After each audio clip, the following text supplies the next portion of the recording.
Sharing text with other apps using FlutterFlow is super easy. You just add the action and paste in your text and it's done. But what if you wanna share a file?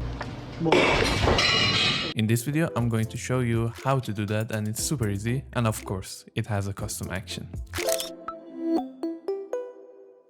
First of all, we will delete this action and head to our custom code section and create a new action. Fetch the magic code from the link in the description and paste the code into it. Click save.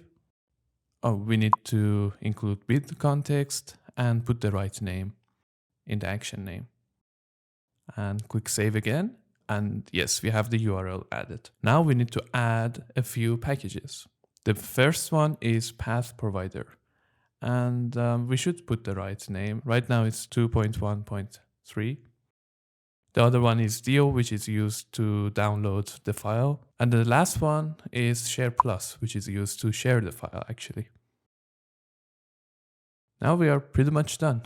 We head back to our widget builder and open the action flow and use our custom action. Now there's a catch over here. We can't actually put the image URL into the value. The fix is super easy. Just head back to the custom code editor and change the type. If you are sharing an image, change it to image path, or if it's audio, change it to audio or anything, and click save. Now we can actually paste the image URL into the value, and it's done. Now I want to go through the code and tell you guys what it does. First of all, we get the file type. So if it's an MP3 or MP4, JPEG, anything. Then we get a temporary file path for the file to save. And using Dio, we download it. And when it's finished, we just share the file using Share Plus package. And you could also show the download progress with an app state.